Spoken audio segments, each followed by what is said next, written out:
প্রতিটা সুন্নত মেনে মেনে মেনে মেনে চলেন, দুনিয়াও শান্তি আখিরাতেও শান্তি। সুন্নত মেনে মেনে মেনে মেনে চলেন।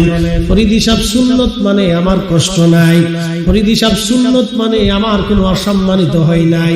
সারা বাংলাদেশে যেখানে যাই আল্লাহ আমার সেখানেই সম্মান দিয়েছেন, সর্বমহলে দিয়েছেন।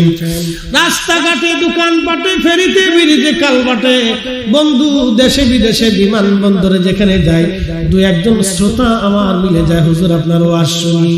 কেউ কা হুজুর সারা রাত ওয়াজ শুনি। কালকে একজন বলতেছে হুজুর আপনার 200 ওয়াজ আমি শুনে ফেলছি।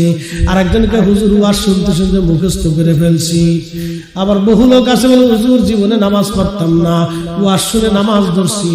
একজন বন্ধু একদিন ফোন দিয়ে বলল হুজুর আমি বাংলাদেশের ছাত্র একটা সংগঠনের সদস্য ছিলাম, আমি পরিচয় দেব না, আমি নাম বলবো না, চিনবেন আপনারা। লোকটা বলতেছে হুজুর আমি ঢাকা ইউনিভার্সিটিতে থাকা অবস্থায় এমন কোন পাপের কাজ নাই আমি জীবনে না করেছি, তবে হুজুর আমি আলেম ওলামা দেখলে শরীর আমার জ্বলতো, আমি রাগ হয়ে যাইতাম।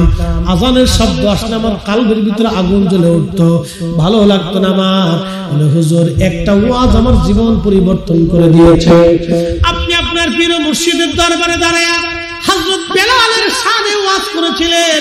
ওই ওয়াজটা শোনার পর আমি এত পরিমাণে কেঁদেছি আর এত পরিমাণে আমি কান্না করেছি হুজুর, আমি আজকে নামাজ ধরেছি, দাঁড়িয়ে রাখছি, আমি সব ছেড়ে দিয়ে ভালো হয়ে গেছি। দোয়া করবেন বাকি জীবন যাতে আল্লাহ রাসূলের পথে চলতে পারি। এইরকম বহু মুসলিম আমার আছে, একবার জোরে বলকে মারহাবা। হেদায়েত কি আমরা দেব? কে দিবে? কে দিবে? আল্লাহ দিবে। তো আজ আমি লম্বাই তো করবো না, শেষ পর্যন্ত বলে দিয়ে যাই, কবরে চলে যেতে হবে। 18 দিন একটা মুরগি ডিম দেয়, কি জন্য ডিম দেয়? নিঃস্বার্থ ভাবে একটা মুরগি ডিম দিতে থাকে, তা দেয় সে প্রয়োজন সামান্য খাবার ছাড়া বেশি খায় না। ডিমের উপরে 24 ঘন্টা সে বসে থাকে একভাবে, কারণ এই ডিম থেকে তার বাচ্চা আসবে। ডিম থেকে 18-20 দিন পরে বাচ্চা বের হলো। এই মুরগিটা বাচ্চাদেরকে নিয়ে নিজে খাবার তখনও খায় না। দেখবেন আপনি খাবার দিছেন, ছোট খুদ না আপনাদের দেশে কি বলে, খুদ আপনি ছিটিয়ে দিলেন। ছোট্ট মুরগি বাচ্চাদেরকে নিয়ে, মুরগির বাচ্চার মা মুরগি, এই দেখবেন খুদ নিজে খায় না, টুকরায় টুকরায়া পা দিয়ে সরায় সরায় তার বাচ্চাদেরকে খাওয়ায়। এটা হলো মা, নিঃস্বার্থ ভাবে মা কলিজার ভিতর থেকে সন্তানদেরকে ভালোবাসে। কি কথা বলেন ঠিক কিনা? ওগো মা তুমি এ ধরনের শ্রেষ্ঠ নিয়ামত, তোমারই পদ তলে রয়েছে জান্নাত। ওগো মা তুমি এ ধরনের শ্রেষ্ঠ নিয়ামত, তোমারই পদ তলে রয়েছে জান্নাত। এই মা মুরগাটা নিজে না খেয়ে বাচ্চাদেরকে খাওয়া, শুধু তাই না, যদি চিল আসে বাচ্চা ধরে নেওয়ার জন্য, মুরগি এমন একটা ডাক দেয় সমস্ত বাচ্চাগুলি সে পাখনার নিচে নিয়ে যায়। তারপরে যদি চিল ধরার জন্য আসে, ওই মুরগাটা নিজের জীবন বাজি রেখে ওই চিলের সাথে, শিয়ালের সাথে বা কুত্তার সাথে মারামারি করে। মুরগি জানে আমি শিয়ালের সাথে মারামারি করে পারবো না, তারপর মা মুরগাটা নিজের বাচ্চা বাঁচানোর জন্য নিজের জীবনকে ঝুঁকির মধ্যে ফেলাইয়া তার সন্তান বাঁচানোর চেষ্টা করে। তিনি মা মা মা। এই জন্য আল্লাহ রাসূল বলেন, উম্মত তোমরা যদি মাকে কষ্ট দাও, 1000 বছর ইবাদত হলেও জান্নাতের চেহারা দেখবে না। ফরিদি সাহেব যত বড় বক্তা হোক না কেন, লক্ষ কোটি বছরের বক্তব্যের জীবন আলু আহা জান্নাত খুঁজে পাওয়া যাবে না, জান্নাত হবে না, জান্নাত হবে না। বন্ধুরা খুব মনোযোগ দিয়ে কথাগুলি আজ শুনে যাবেন। আল্লাহর নবীর দরবারে একজন আশিক রাসূল ছিলেন, তার নাম ওয়াইসাল কারনী। ওনার জীবনী লিখেছেন আল্লামা ইমাম আবুল ফারাজ ইবনুল জাওজি। আজ থেকে 900 বছর আগে একটা কিতাব লিখেছেন উমরুল হিকায়াত। এই মিসকিনের ঘরে এই কিতাবখানা আছে, খুব মনোযোগ দিবেন। এই কিতাবের মধ্যে তিনি লিখেছেন হযরত ওয়াসাল কারনী রাদিয়াল্লাহু আনহু, তিনি একজন আশিক রাসূল ছিলেন, একজন মুজাহিদ ছিলেন। দুনিয়ার ওই যুদ্ধ করা মুজাহিদ না, মুজাহাদার মুজাহিদ ছিলেন তিনি। দুনিয়া বিরাগী আল্লাহর একজন মাসুম পাগল ছিলেন তিনি। সুদূর ইয়ামানের কোন নগরে তিনি বসবাস করতেন। আহা হযরত ওয়াসাল কারনী এত বড় বুজুর্গ ছিলেন, উনি দুনিয়ার কোনো ব্যবসা বাণিজ্য করতেন না। মানুষের উট দুম্বা ছাগল চড়ায় দিতেন, রাখালগিরি করতেন। পয়সা দিলে খাবার খাইতেন, না দিলে না খেয়ে থাকতেন। ওনার জীবনের ভিতরে এসেছে বিচিগুলি ফেলে দিত। ওই বিচিগুলি রাস্তা দিয়ে টোকায়া টোকায়া টোকায়া কোন রকম সামান্য বিচিগুলি দিয়ে বাজারে নিতেন। ওই বিচিগুলি দিয়ে 2-1টা খেজুর ওনাকে দেওয়া হতো। ওই 2-1টা খেজুর এনে হযরত ওয়াসাল কারনী নিজের জীবন কোন রকম বাঁচাইতেন। সারাদিন উনি না খেয়ে থাকতেন, দিনের ভাগের পরে একটা খেজুর দিয়ে ইফতার করতেন। এইভাবে 2-1 দিন পার হতো, শুধু পানি খেয়ে জীবন ধারণ করতেন। তারপরও সারা রাত আল্লাহর সিজদা থেকে নিজে সরতেন না। 24 ঘন্টা আল্লাহর ইবাদতে কাটাইতেন। বাড়ি ঘর বলে কিছুই ছিল না, একটা ছোট্ট ঝুপড়ি ঘরে থাকতেন। কিন্তু তার একজন মা ছিল। আল্লাহ নবীর সাহাবীরা বললেন, নবী বললেন, সাহাবীরা রে, যদি আমার ওয়াসাল কারনীকে পাও, সুনানু সহিহ মুসলিমের কিতাব ফাজাইল ওয়া সাহাবীন নবী বাবু ফাজাইল ওয়াসাল কারনী রাদিয়াল্লাহু আনহু। ওয়াসাল কারনীর ফজিলত সম্পর্কে ইমাম মুসলিম সহিহ মুসলিমে হাদিস লিখতে যা লিখেছেন, আল্লাহ নবী বললেন, আমার সাহাবীরা রে, যদি কোনোদিন আমার ওয়াসাল কারনীর সাক্ষাৎ তোমরা পাও, তাহলে ওয়াসাল কারনীর কাছ থেকে দোয়া চেয়ে নিও। কারণ আমার ওয়াসাল কারনীর দোয়া করতে দেরি হবে, আল্লাহ দরবারে দোয়া কবুল হতে দেরি হবে না। একবার জোরে বলা যাবে আল্লাহু আকবার। নবীজি সাহাবীদেরকে বলছেন, সাহাবীরা রে, আমার ওয়াসাল কাছ থেকে দোয়া নিবা। আর যদি কোনোদিন আমার ওয়াসাল কারনীর সাথে সাক্ষাৎ হয়, তাহলে ওয়াসকে বলবা, আমার গুনাহগার উম্মতের জন্য দোয়া করার জন্য। সহিহ মুসলিমের কিতাব ফাজাইল ওয়া সাহাবীন নবীর হাদিস আমি বলতেছি বাবা, এটা আমার বানানো কোনো হাদিস না, ইমাম মুসলিম লিখেছেন। এত বড় ফজিলতের অধিকারী নবী বললেন, উম্মত সাহাবীরা রে, কেন না আমার গুনাহগার উম্মতের জন্য দোয়া করতে বলবা। আমার ওয়াইস দোয়ার কারণে কিয়ামতের ময়দানে কোটি কোটি আমার গুনাহগার উম্মতকে আমার আল্লাহ জান্নাতি বানায় দিবে। একবার জোরে বলা যাবে কি মারহাবা। কি বুঝলেন? বুঝে তারপরে বাড়ি যাবে। সেই ওয়াসাল কারনীর এত দাম কেন? সাহাবীরা বলে, ইয়া রাসূলুল্লাহ, আপনি তার মর্যাদার কথা বলতেছেন, অথচ সে একটা বড় আপনাকে দেখতে আসলো না।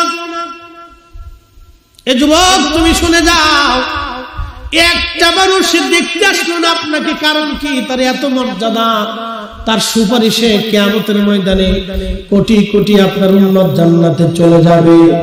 সুবহানাল্লাহ, কি আসতে নজর। আহা, আল্লামা ইমাম আবুল ফারাজ ইবনুল জাওজি 900 বছর আগে ওনার কিতাবের মধ্যে লেখেন, ঠিক তখনই নবীজি ডাক দিয়ে বললেন, সাহাবীরা রে, আমার ওয়াইস আমার কাছে আসতে পারে না, একটা শরীয়ত তার বাধা হয়ে গেছে। বলে, হুজুর কি? বলে, তার একজন মা আছে, মাটা অন্ধ, চোখে দেখে না, বৃদ্ধ মা, একা চলতে পারে না। ওয়াইসের মা ছাড়া আর কেউ নাই, মায়ের ওয়াইস ছাড়া আর কোনো সন্তানও নাই। ওয়াইসাল কারনীর মা ছাড়া আর কেউ নাই, ওয়াইসাল কান্নির মা ওয়াইস ছাড়া আর কোনো সন্তান নাই।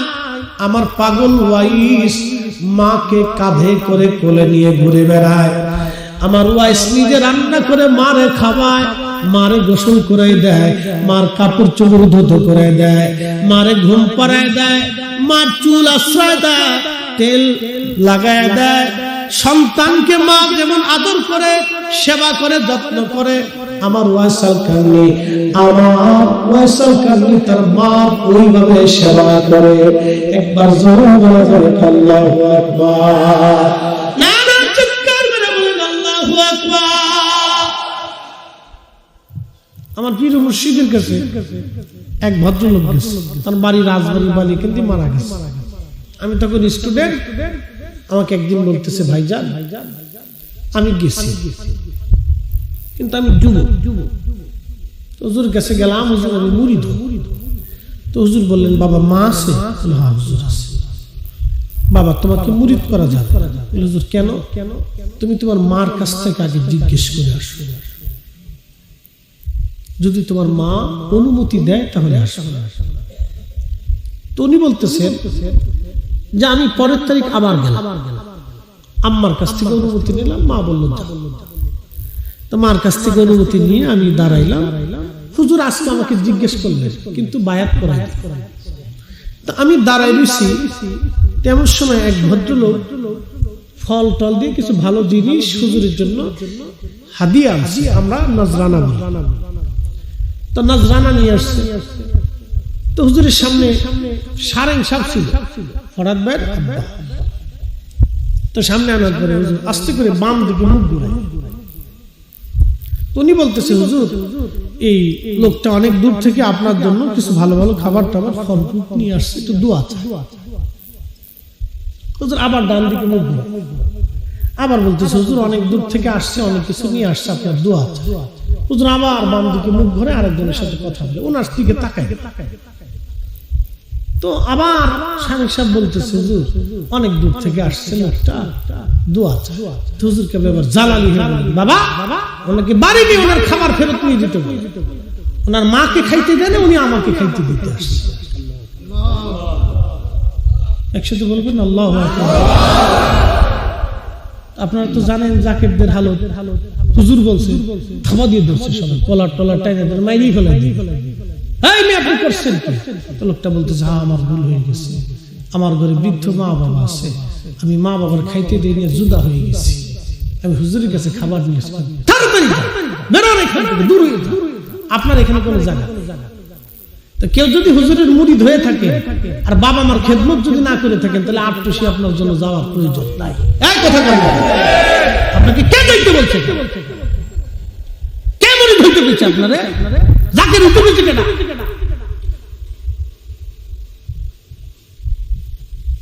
প্রিয় উপস্থিতি আমার, এগুলি হলো বাস্তবতা। বহু ঘটনা এরকম হুজুরের জীবনীতে আসছে। হুজুর কেবলা বরদাস্ত করতে পারতেন না কেউ যদি মা বাবার হক আদায় না করতেন। হুজুর তার চেহারার দিকে তাকাইতেন না। আলেম ওলামারা হুজুর কেবলার কাছে গেলে ওলা আলেম ওলামাদেরকে হুজুর পাঠিয়ে দিতেন, বাবা বাড়ি চলে যান, আব্বা আম্মার সাথে দেখা করে আসেন। কি কথা কন না কেন? আমি কি বাড়ায় বলতেছি? আমি আমার হুজুরের জীবনে এক চুল বাড়ায় বলি না, কারণ কিয়ামতের ময়দানে আমার জবানের হিসাব আছে। কয় টাকা দিবেন আমাকে? কত কোটি টাকা দিবেন? হ্যাঁ, কত হাজার কোটি দিবেন আপনি আমাকে? কত হাজার কোটি দিবেন? পৃথিবীর বাদশা বানায় দিতে পারবেন না, আর কিয়ামতের ময়দানে আল্লাহর আদালত থেকে আপনি বাঁচাইতেও পারবেন না। অতএব ফাও ওয়াজ করে আমার জীবনে কোনো লাভ নাই। অতএব যেটা সাক্ষা বিশুদ্ধ এটাই বলতে হবে। কি কথা ঠিক কিনা? এর বাহিরে কোনো আলেমের যাওয়ার সুযোগ নেই, কখনোই নেই। যেটা সাক্ষা পাক্কা সঠিক ওটাই বলতে হবে, যেটা ভুল সেটা ভুলই বলতে হবে, যেটা রাইট সেটা রাইট বলতে হবে, যেটা ন্যায় সেটা ন্যায় বলতে হবে, অন্যায়কে অন্যায় বলতে হবে। যদিও পৃথিবীতে অন্যায় ন্যায় অন্যায় সব মিলেমিশেই আছে, ভালো মন্দ সব জায়গায় আছে। এখানে কি সবাই ফজরের নামাজ পড়ছে? হ্যাঁ, কথা বল না কেন? সবাই পড়ছে? এশার নামাজ কি সবাই পড়ছে? এই গ্রামের মানুষ কি 100% নামাজ পড়ে? না পড়ে। তাহলে সবার ভিতরে ভুল আছে, কথা ঠিক কিনা? তো ভুলকে ভুলই বলতে, যদিও ভুলের মধ্যে আছে, কিন্তু ভুল মানতে হবে। আমি অন্যায় করছি, ধরেন আমার এটা ভুল, স্বীকার করতে, ভাই এটা আমার ভুল আছে, কথা ঠিক কিনা, এটা আমার ভুল আছে, এটা স্বীকার করতে হবে। এটা আল্লাহর কাছে স্বীকার করতে হবে, আল্লাহ আমি ভুল করে বলছি, আল্লাহ আমার ভুল হয়েছে, আপনি মাফ করে দেন। ভুলকে ভুল স্বীকার করতেই হবে, সঠিক থেকে সঠিক বলতে হবে, না এটা ঠিক, আপনাকে বলতে হবে। প্রিয় উপস্থিতি আমার, এরকম অনেক ঘটনা হুজুরের জীবন থেকে আমরা বলতে পারি। হযরত ওয়াসিল কারনীর মা ওয়াইসার কেউ নাই, নবী বললেন মাকে রান্না করে ওয়াসিল কারনী খাওয়ায় দেয়, মারে গোসল করায় দেয়, অন্ধ মা বিছানা বিছায় দেয়। মরুভূমি মরুদ্যান দেশ বিদেশ যেখানে ওয়াসিল কারনী যাইতেন, কাঁধে করে নিয়ে মাকে নিয়ে ঘুরে বেড়াইতেন। বৃদ্ধতার কারণে সুদূর ইয়ামান থেকে আমার ওয়াইস মদিনাতে ইচ্ছা থাকার পরও আমি নবীর সাথে দেখা করতে আসতে পারে নাই। একবার জোরে বলে আল্লাহু আকবার, আল্লাহুম্মা সাল্লি আলা সাইয়্যিদিনা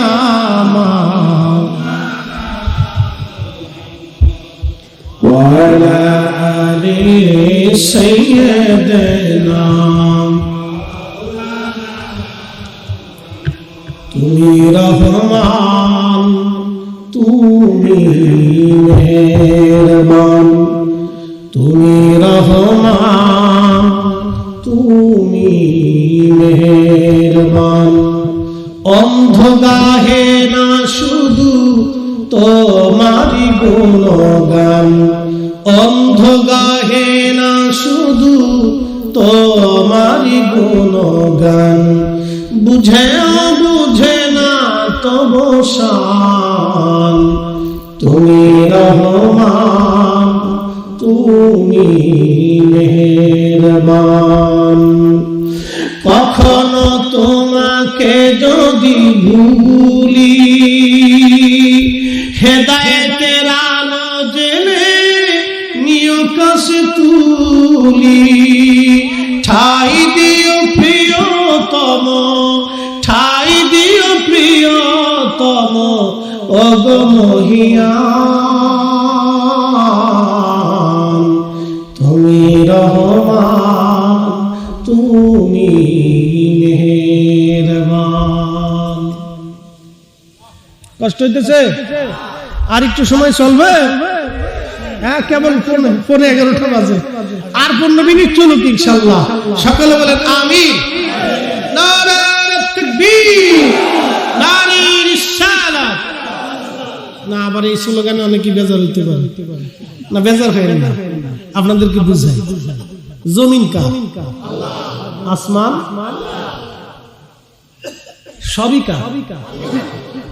লা ইলাহা ইল্লাল্লাহ। এরপরে কি? জোরে বলে। এই শব্দটাকে আমরা লাগাইছি? কে লাগাইছে? আল্লাহর পরেই রসুলের শব্দটা, লা ইলাহা ইল্লাল্লাহ মানার পরেই মুহাম্মদ রাসূলুল্লাহ সাল্লাল্লাহু মানতে হবে। বলে হুজুর কোন দলিলে? কোরআনের দলিল। কোরআন বলতেছে আমিনু বিল্লাহি ওয়া রাসূলিহি, তোমরা ঈমান আনো আমি আল্লাহর উপরে এবং এর পরেই আমার রাসূলের উপরে। একসাথে বলবেন আল্লাহু আকবার। কোরআন বলতেছে আমিনু বিল্লাহি ওয়া রাসূলিহি, ঈমান আনো আমি আল্লাহর উপরে, আমার পরেই আমার রাসূলের উপরে। লা ইলাহা ইল্লাল্লাহ, এরপরে কি? জোরে বলেন, হ্যাঁ আরো জোরে বলেন।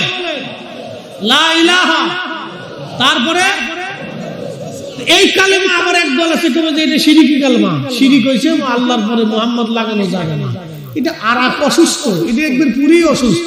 কথা ঠিক কিনা? ওনারে পাবনা পাব লাগার দিয়ে সিট খালি দিয়ে ওখানে পাঠাই দিবেন যে ভাই সাহেব তুমি ওখানে চলে যাও, তোমার আর দরকার নেই। তুমি কোরআনও বুঝো না, হাদিসও বুঝো না, তুমি কোরআনও বুঝো না, হাদিসও বুঝো না। হুজুর কোন দলিলে? ইমাম হাজার আসকালানি রাহিমাহুল্লাহ আল ইসাবা ফি তাময়িজ আস সাহাবা একটা কিতাব লিখছেন, আমার ঘরে আছে। শুধু একটা হাদিস আনার জন্য কিতাবটা আনছে। এই কিতাবের মধ্যে তিনি একটা হাদিস লেখেন, হযরত রাসূল কারীমের সাহাবী আবু বারদা রাদিয়াল্লাহু আনহু, আবু বুরাইদা রাদিয়াল্লাহু আনহু আল্লাহর নবীকে খুঁজতে খুঁজতে সাহাবা একরামের কাছে যায়, বলেন এ সাহাবীরা, মুহাম্মদ কোথায় আছে বলো।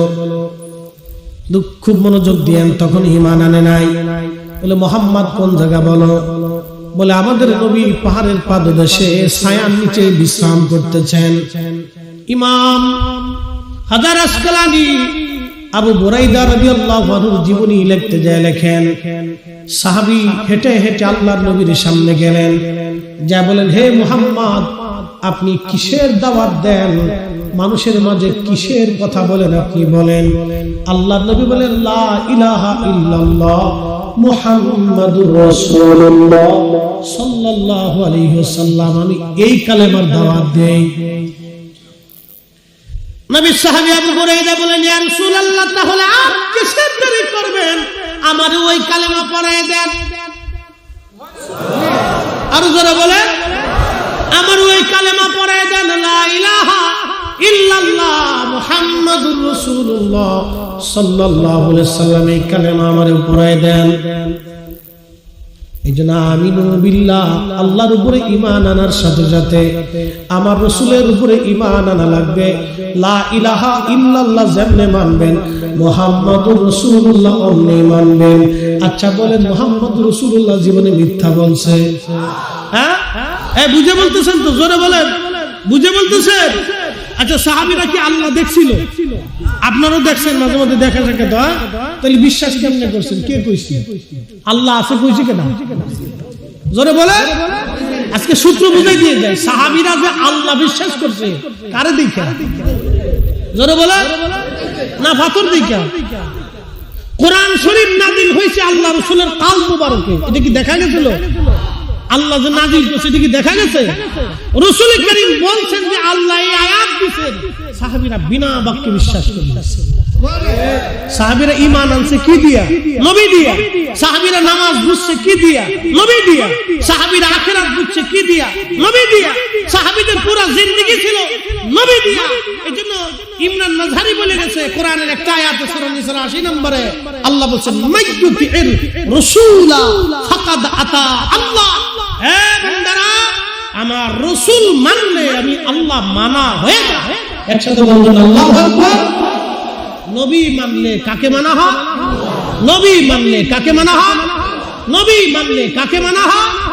এই সহজ কথাটা বুঝতে হবে।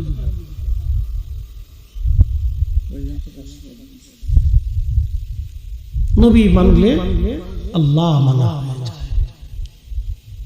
এই জন্য কাজী নজরুল কতই না চমৎকার ভাবে বলেছেন, আল্লাহকে যে পাইতে চায় হযরতকে ভালোবেসে, আরশ কুরসি লৌহ কলম না চাইতে পেছে।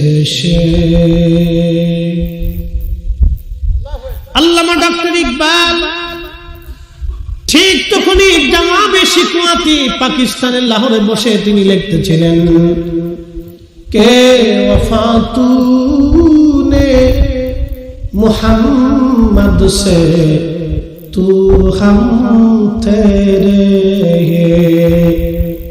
ये जांच ही किया लौह कलम तेरे। যদি তুমি রাসূলের গোলাম হতে পারো তাহলে লৌহ কলম সবকিছু তোমার গোলাম হয়ে যাবে। একসাথে বলবেন না সুবহানাল্লাহ। মনোযোগ দিয়ে কথাগুলি শুনবেন, আজ বলে দিয়ে যাই। কিয়ামতের ময়দানের কথা বলছিলাম, হাসরের মাঠে আল্লাহ রাসূল বলেন আমার উম্মত তিন জায়গা মা সন্তানের পরিচয় দিবে না, সন্তান মার পরিচয় দিবে না, বাবা সন্তানের পরিচয় দিবে না, সন্তান বাবার পরিচয় দিবে না। এ আমার পীর ভাইরা ভালো করে শুনে যাবেন, আল্লাহর নবী বলেন তিন জায়গা। জোরে বলুন কয় জায়গা? তিন জায়গা কিয়ামতের ময়দানে কেউ কারো পরিচয় দিবে না। প্রথম নাম্বার যখন আমল নামা ওজন করা হবে, আমল নামা যখন ওজন করা হবে, আমল নামা ওজন করা হবে, কি মনে হয় ওজন হবে না? হবে নি? হবে। আমল নামা ওজন করা হবে, ঠিক তখন নেকির পাল্লা ভারী হবে না গুনার পাল্লা ভারী হবে?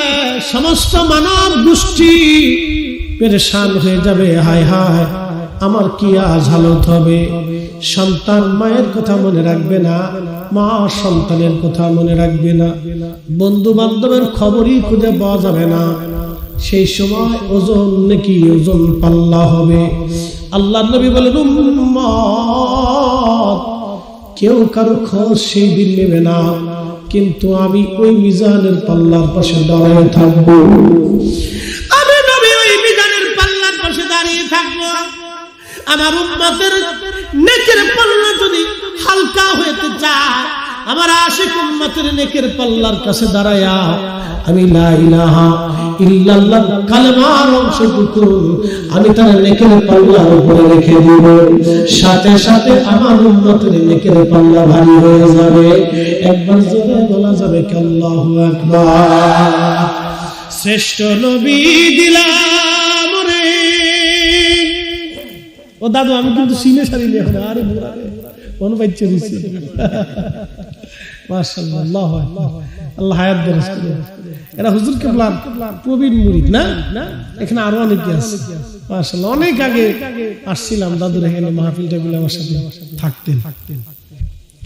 শ্রেষ্ঠ নবী দিলাম রে তরিয়ে নিতে রোজা হাসরে। কষ্ট হচ্ছে? চলবে? শ্রেষ্ঠ নবী, কিন্তু তুই ভিডিও করতেছো? আচ্ছা। শ্রেষ্ঠ নবী দিলাম রে তরিয়ে নিতে রোজা হাসরে, পথ না ভুলি তাই তো দিলে পাক কোরআনের বাণী খোদা তোমার মেহেরবানি। সুন্দর ফুল সুন্দর ফল মিঠা নদীর পানি খোদা তোমার মেহেরবানি, তোমার মেহেরবানি।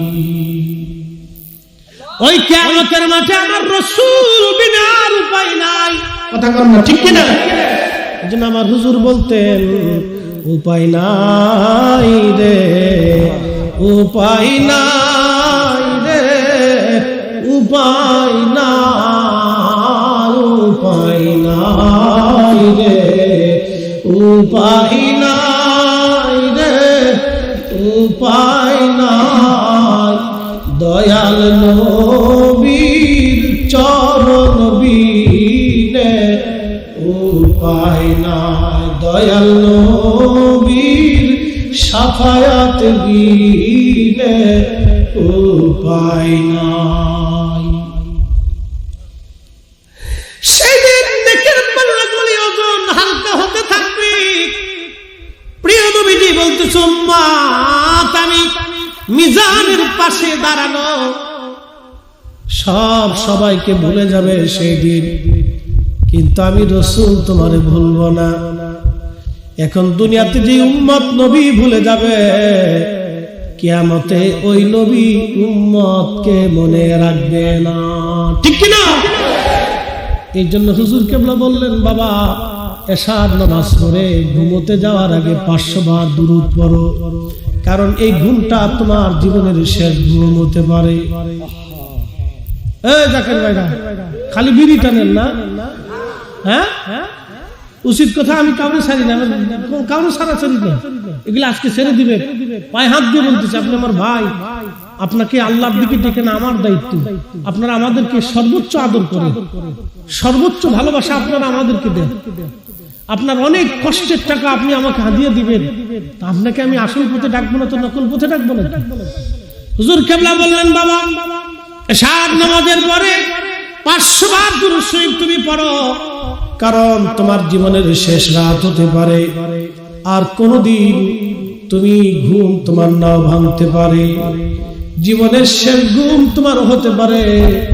বাবারে এশার নামাজ পড়ে 500 বার দুরূদ আমার রাসূলকে তুমি হাদিয়া দাও।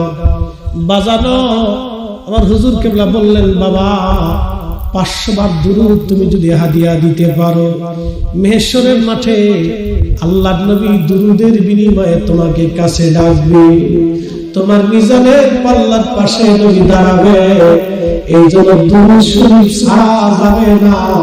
রাজি আছেন না? আছেন আছেন আছেন আছেন আছেন আমার পীর ভাইরা আছেননি? শুধু পীর ভাই না, সব উম্মতের জন্য একই দায়িত্ব। কথা ঠিক কিনা? শুধু পীর ভাই না, সব উম্মত যে দুরূদ শরীফ পড়বেন আপনি সেই কিয়ামতে রাসূলকে পাবেন। পড়বেন না? পাবেন। আল্লাহর নবী বলেন, উম্মত কিয়ামতে কি আমার কাছে থাকতে চাও? সাহাবীরা বলেন, হ্যাঁ ইয়া রাসূলুল্লাহ, কিয়ামতের ময়দানে আপনি নবীর কাছাকাছি আমরা থাকতে চাই। আল্লাহর নবী বলেন, উম্মত রে, তাহলে বেশি বেশি দুরূদ শরীফ পড়বা, তাহলে কিয়ামতের ময়দানে তোমরা আমার কাছাকাছি থাকবা। একবার জোরে বলা যাবে কি মারহাবা? নবীর দুরূদ পড়ো দিলে দিলে, তোমরা নবীর দরদ পড়ো দিলে দিলে, হৃদয় খুলে নবীর দরদ গর্বে তেরা সুদিওয়ানা, তেরে পাইল না মায়া মেনা, খবর দিল জিবরাইল আমিনে রাইখো মনে, নবীর দরদ পড়ো নবীর দরদ পড়ো দিলে হৃদয় খুলে নবীর দরদ। নবীজি বললেন, আল্লামা ইমাম ইবনে কাইয়্যিম জৌজি আজ থেকে প্রায় 900 বছর আগে, 800 বছর আগে তিনি একটা কিতাব লিখলেন, জালাউল আফহাম। আমার ঘরে আছে। এই কিতাবের মধ্যে তিনি একখানা হাদিসে কারিমা লিখলেন। আল্লাহর নবী বললেন, মান সাল্লা আলাইয়া ফি ইয়াউমিন আলফা মাররা, মান সাল্লা আলাইয়া ফি ইয়াউমিন আলফা মাররা, যে ব্যক্তি প্রত্যেকদিন আমি নবীর শানে 1000 বার দুরূদ শরীফ পড়ে, লাম ইয়ামুত, তার মরণ হবে না, হাত্তা ইয়ারা মাকআদাহু মিনাল জান্নাহ, দুনিয়ার জগৎ থেকে জান্নাতের ঠিকানা না দেখে, জান্নাতের মর্তবা না দেখে তার মওত হবে না, হবে না, হবে না, হবে না। জোরে বলবেন কি আল্লাহু আকবার? দুরূদ শরীফ চলবে? জোরে বলেন মুরব্বিরা। বয়স শেষ হয়ে গেছে আব্বা, বয়স শেষ হয়ে গেছে, কখন চলে যাব আমাদের কোনো গ্যারান্টি নেই। তাসবিহ হাতে নেবেন, এশার নামাজের পরে 500 বার আমাদের সিলসিলা অনুযায়ী, যারা অন্য তরিকার আছেন তারা তাদের সিলসিলাতে 500 বার থাকুক, 300 বার থাকুক, পড়বে। আমাদের তরিকাতে কতবার? 500 পড়া যাবে না ইনশাআল্লাহ। আল্লাহ কবুল করুক, বলে না আমিন। বন্ধুগণ আমার, খুবই মনোযোগ দিবেন। আল্লাহর নবী বলেন, আরেকটা জায়গা কিয়ামতের ময়দানে উম্মত বড় পেরেশানির মধ্যে হাতে। না না, আপনারা তো সহজে বলে দিচ্ছেন ডান হাতে, কিন্তু কিয়ামতের মাঠে এটা সহজ হবে না, কঠিন হবে সেই দিন। মা সন্তান বলে যাবে, সন্তান মাকে বলে যাবে, বাবা বন্ধু সব সেই দিন বলে যাবে, কারো কথাই মনে নাই। আমলনামা ডান হাতে আসলে সামনে থেকে দেয়া হবে, বাম হাতে যদি একবার এসে যায় পিছন দিক থেকে আল্লাহ ধরায় দিবে। হায় হায় হায়, সেদিনটা কত বড় ভয়াবহ হবে। আল্লাহ নবী ডাক দেয়া বলেন, এই জায়গা উম্মত কেউ কারো কথা মনে রাখবে না। 3 নম্বর, ফুলসিরাতের ঘাট। ফুলসিরাত পার হওয়ার সময় কেউ কারো কথা মনে রাখবে না, কেউ কারো কথা মনে রাখবে না। সন্তান মাকে বলবে, মা সন্তান বলে যাবে, কেউ কারো পরিচয় সেই দিন দিতে থাকবে না। কিন্তু আমার রাসূল বলেন, উম্মত সবাই ভুলে গেল, আমি নবী ভুলব না। একবার জোরে বলা যাবে কি মারহাবা? আমি নবী সর্বপ্রথমে আমার হাতের পতাকা দিয়া সহিহ বুখারীতে আসছে আমি নবী কিতাবুশ শাফাআ বাবুশ শাফাআ সহিহ বুখারী মুসলিম সুনানুত তিরমিজি নাসাই ইবনে মাজাহ আবু দাউদ পৃথিবীর দামি দামি হাদিসের ভিতরে কিতাবুশ শাফাআ বাবুশ শাফাআর কোন অধ্যায়ের ভিতরে হাজার হাজার হাদিস এরকম আসছে নবী বললেন কিয়ামতের মাঠে আমি আমার হামদের পতাকা সুপারিশের পতাকা নিয়ে আমার উম্মতদেরকে দলবদ্ধভাবে নিয়ে নিয়ে ফুলসিরাত পার হয়ে আমি নবী আগে জান্নাতের দরজা খুলে ফেলবো। একসাথে বলেন আল্লাহু আকবার। এখন দুনিয়াতে নবী মানার দরকার আছে না নাই? সুন্নত মানবেন কিনা? প্রত্যেকটা সুন্নত মেনে মেনে মেনে মেনে চলেন, দুনিয়াও শান্তি আখিরাতেও শান্তি। সুন্নত মেনে মেনে মেনে মেনে চলেন। ফরিদি সাহেব সুন্নত মানে আমার কষ্ট নাই, ফরিদি সাহেব সুন্নত মানে আমার কোনো অসম্মানিত হয় নাই। সারা বাংলাদেশে যেখানে যাই আল্লাহ আমার সেখানেই সম্মান দিয়েছেন, সর্বমহলে দিয়েছেন। রাস্তাঘাটে দোকানপাটে ফেরিতে বিরিতে কালবাটে বন্ধু দেশে বিদেশে বিমানবন্দরে যেখানে যাই দু একজন শ্রোতা আমার মিলে যায় হুজুর আপনার ওয়াজ শুনি, কেউ কা হুজুর সারা রাত ওয়াজ শুনি। কালকে একজন বলতেছে হুজুর আপনার 200 ওয়াজ আমি শুনে ফেলছি, আর একজনকে হুজুর ওয়াজ শুনতে শুনতে মুখস্থ করে ফেলছি। আবার বহু লোক আছে বলে হুজুর জীবনে নামাজ পড়তাম না, ওয়াজ শুনে নামাজ ধরছি। একজন বন্ধু একদিন ফোন দিয়ে বললেন হুজুর আমি বাংলাদেশের ছাত্র একটা সংগঠনের সদস্য ছিলাম, আমি পরিচয় দেব না, আমি নাম বলবো না, চিনবেন আপনারা। লোকটা বলতেছে হুজুর আমি ঢাকা ইউনিভার্সিটিতে থাকা অবস্থায় এমন কোনো পাপের কাজ নাই আমি জীবনে না করেছি, তবে হুজুর আমি আলেম ওলামা দেখলে শরীর আমার জ্বলতো, আমি রাগ হয়ে যাইতাম, আজানের শব্দ আসলে আমার কালবের ভিতরে আগুন জ্বলে উঠতো, ভালো লাগতো না আমার। বলে হুজুর একটা ওয়াজ আমার জীবন পরিবর্তন করে দিয়েছে। আপনি আপনার পীর মুর্শিদের দরবারে দাঁড়ায়া হযরত বেলালের শানে ওয়াজ করেছিলেন, ওই ওয়াজটা শোনার পর আমি এত পরিমাণে কেঁদেছি আর এত পরিমাণে আমি কান্না করেছি হুজুর, আমি আজকে নামাজ ধরেছি, দাঁড়িয়ে রাখছি, আমি সব ছেড়ে দিয়ে ভালো হয়ে গেছি। দোয়া করবেন বাকি জীবন যাতে আল্লাহ রাসূলের পথে চলতে পারি। এইরকম বহু মুসলিম আমার আছে, একবার জোরে বলকে মারহাবা। হেদায়েত কি আমরা দেব? কে দেবে? কে দেবে? আল্লাহ।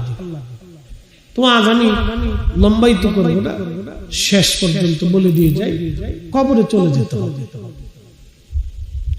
সাথে কেউ যাওয়ার সুযোগ আছে? এই দিনটা আমাদের জীবনের সবচেয়ে বড় ভয়াবহ দিন। কবরের জিন্দেগিটা সবচেয়ে বড় ভয়াবহ। আহা কবরের জিন্দেগিতে সমস্ত মানুষ আপনাকে আমাকে রেখে চলে আসবে, স্ত্রী কাঁদবে, স্বামী থাকলে আমার নিত্য প্রয়োজনীয় জিনিসগুলি সে যত কষ্টই হোক যেখান থেকে হোক ম্যানেজ করে নিয়ে আসতো। ছেলে কাঁদবে, আব্বা বেঁচে থাকলে আমার পড়াশোনা চাকরি বাকরি বাজার সদাই আব্বা নিজেই করত, আমার প্রয়োজন যেখান থেকে হোক আব্বা যে কোনো ভাবেই ম্যানেজ করত। আজকে আব্বা নাই, আমার কে দেবে? স্ত্রী নিজের জন্য কান্দে, ছেলে মেয়েরা নিজের জন্যই কান্দে, কিন্তু আব্বার কবরে সে প্রশ্নের জবাব দিতে পারবে কিনা, কবরে কি হবে, এই জন্য কিন্তু কেউ কাঁদে না। কথা কি খারাপ কিছু ভাই? তাহলে ওই কবরে আপনার জন্য যিনি কাঁদবেন, যিনি আসবেন, তিনি রাহমাতুল লিল, একসাথে বলেন রাহমাতুল লিল। খুশি করলে নবীকে করে যেতে হবে, ঠিক কিনা? খুশি করলে রাসূলকে করে যেতে হবে। আমার পীর মুর্শিদ একটা শেরের মাধ্যমে আমাদেরকে বুঝাইতে বলবো, যার কারণে জগত সৃজন রে দেখো চন্দ্র সূর্য তারা শূন্য ভরে, যার কারণে জগত সৃজন রে দেখো চন্দ্র সূর্য তারা শূন্য ভরে, আসিয়া চলনিস চলে ধরা ঘরে নবী পদবিনে ভাব সমিলিসে। ভালো লাগতেছে?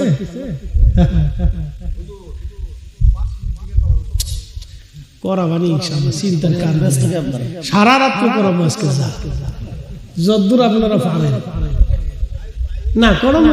জিকিরের দরকার আছে, জিকির আমাদের একটা খোরাক। জিকির কেন খোরাক আমি আপনাদেরকে বুঝাই। আমি চা খাইছি কিনা, চা কেন খাইছি? আপনারা খাইলেন না, আমি কেন খাইলাম? আমি যে ওয়াজ করতেছি আমার এই কণ্ঠটাকে ক্লিয়ার রাখার জন্য, শক্তিশালী রাখার জন্য আমি চাটা খাইছি। তার হচ্ছে আমার কণ্ঠের খোরাক হচ্ছে চা, ঠিক কিনা? আচ্ছা, আপনারা খাওয়া দাওয়া করছেন না, তারপরও খাবেন না, তো কেন খাবেন? খাইলে শরীরে পুষ্টি আসবে, শক্তি আসবে, এটা দেহের খোরাক। আর আল্লাহ জিকির হচ্ছে হৃদয়ের খোরাক, কালবের খোরাক। সুবহানাল্লাহ বলবেন না?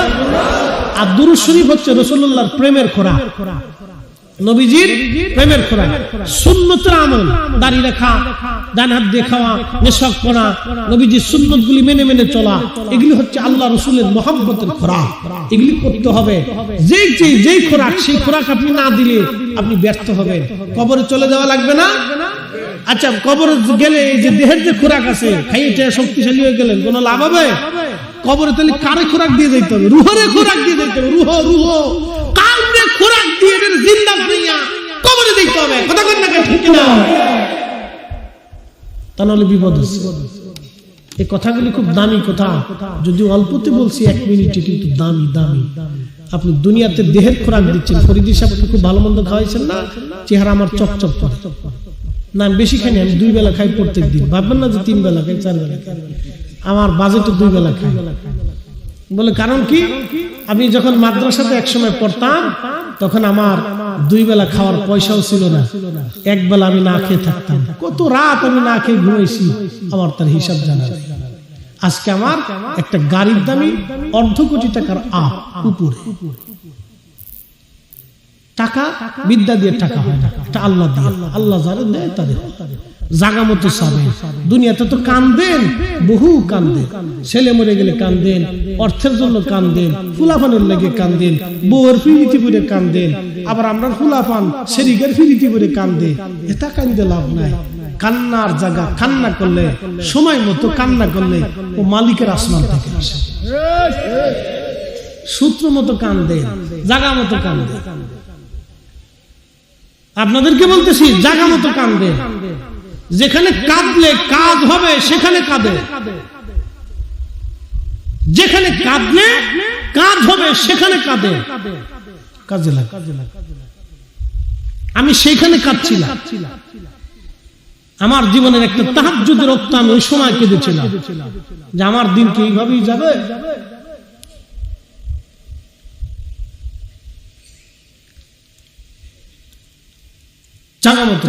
কাঁদলে কাজ,